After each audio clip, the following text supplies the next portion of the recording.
Yeah. Did you hear that, Susan? I did. Whoa. Okay.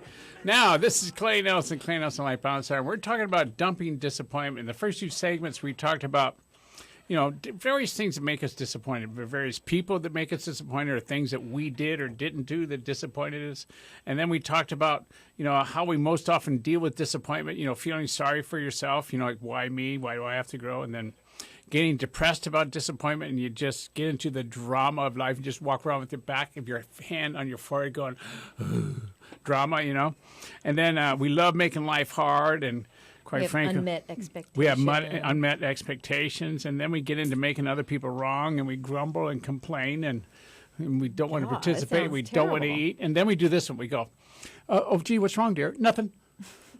Everything's fine, thank you. And by the way, if you don't know what's wrong with me, I'm not going to tell you. And you're supposed to know. And by the way, now I'm really disappointed. What do you think?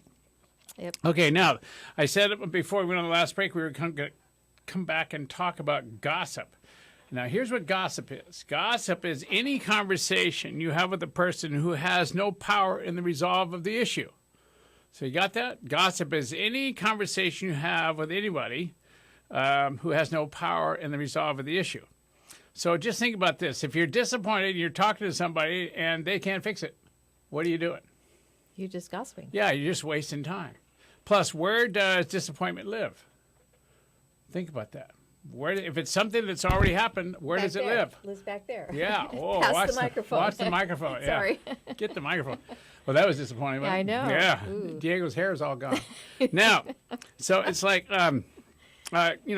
it's like disappointment happens, and then you get all weird, and then you have to, think you have to deal with it. The truth is people do not like to give up being attached to disappointment. They want to stay in a place called negative, down, consuming, worm-eating ways of thinking. Well, it gives them some sense of feeling and purpose. Oh, my God. You're not serious, are you? Mean disappointment is a purpose? No. Well, I just... Do we get to argue on this show? If you want. No, I don't. I think you're absolutely right. No, That's good. It just gives them a general feeling of feelings. Yeah, it gives them a general feeling of feelings. But wouldn't it be terrible if the only feelings you got were negative ones or ones of disappointment, the only ones Well, you I could think a lot of identify people with? live there. Oh, I know. I got it. But yeah, that would be. I wouldn't want to do that. No. So you have an email you want to read? Yeah, I do. It's from Elizabeth. She says, my boyfriend and I get along great, but I feel like I get super sensitive when he is not able to do everything he promises. How can I just get over being disappointed and not drag it out? Well, first of all, if he's over 60, just appreciate what he can do. Oh, sorry. Okay. Now, if he's 30, just go, well, I'll have to train him. And if he's 20, he can't hear yet. So that's just the way it is. Maybe he has his own agenda? Yeah, has his own agenda, Yeah. But the truth is, look, if your expectations of someone aren't being met, then maybe you need to communicate what those expectations are. Yeah, she just sounds like she's disappointed in that he doesn't keep his promises Yeah. of everything he promises. Yeah. So maybe he's just over-promising. Well, a lot of times people actually tell, the person they're talking to what they want to hear, and then when they've gotten through that, they kind of walk away going, "Phew, made it." But they don't remember what they said because most of the time they're not held accountable for what they're being said. You get it? Mm-hmm. So if you will just hold your mate accountable for doing what they said they're going to do, they'll learn that they better not say something that they don't do because they'll get found out. That's a good point. It's also, that's the way a team works, by the way. All right? I'm going to talk about that in Special Olympics in a minute. Okay. Okay, so gossip is a place where you can just get into being disappointed and staying there. But what about getting rid of this disappointment? What about getting rid of making others wrong? What about getting rid of fighting to maintain your disappointment? I mean, it's just a total waste of time. All right? So what about worrying about this disappointment, like this is the beginning of the end? It's like we get so disappointed in things. All of a sudden we start talking about, oh, my God, if this is as bad as it's going to be right now, just think how it's going to be in a week. Or what if I keep going this direction? Why should I keep going this direction? My gosh, because if it's this bad now, what's it going to be like in a year? Or if I'm living with this person and they're doing that now, my God, what's it going to be like in 2 years? And the truth is, who's the only person who has a say in how your life turns out? And full and complete communication lives in a place called, do I have permission to say what I see?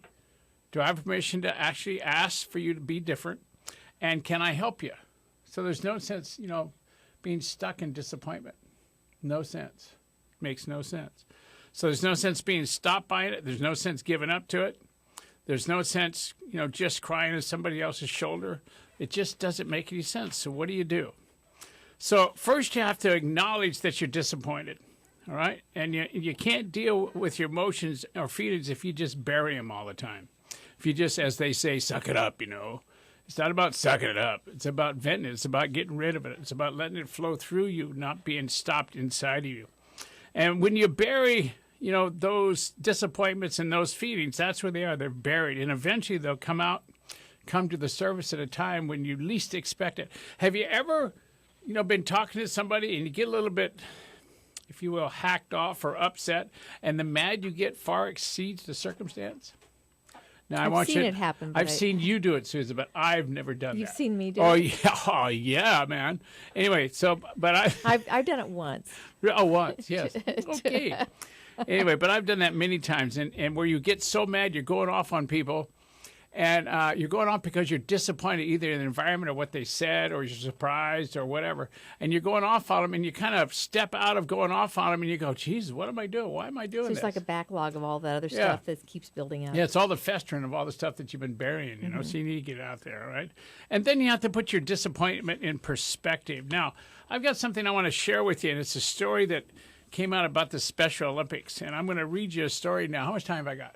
Okay, good, I've got time. So this is called Today's Reality Check. Now, just listen to this story.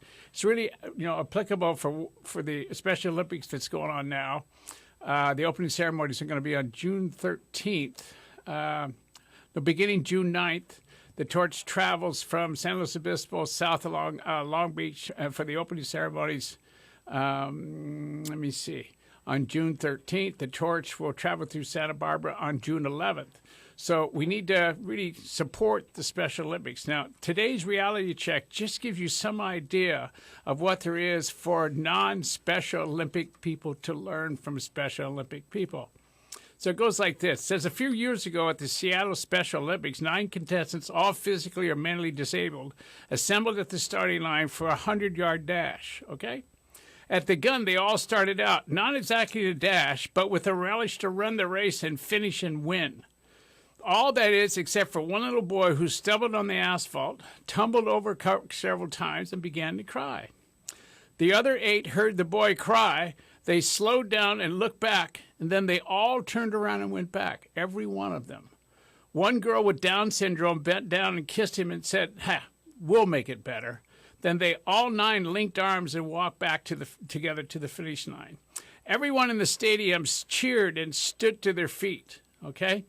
People who were there are still telling the story. Why? Because deep down we know one thing. What matters in life is more than winning for ourselves. What matters in life is helping others win, even if it means slowing down and changing our course.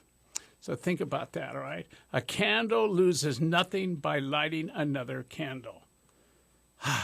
That's very cool. So being disappointed or staying in your disappointments is a total waste of time. And if these kids can go forward no matter what and teach us, because we think we're so cool, teach us stuff that's all about hugs and humanity and what people are really all about, we need to really get straight about things. So give up your disappointments, like I was just disappointed in my disappointment word. Give up your disappointments and get on moving. And when we get back after this next break, we're going to talk specifically on how we can do that and how we can play. So this is Clay Nelson and Clay Nelson Life Balance Hour with Susan. So come on back here.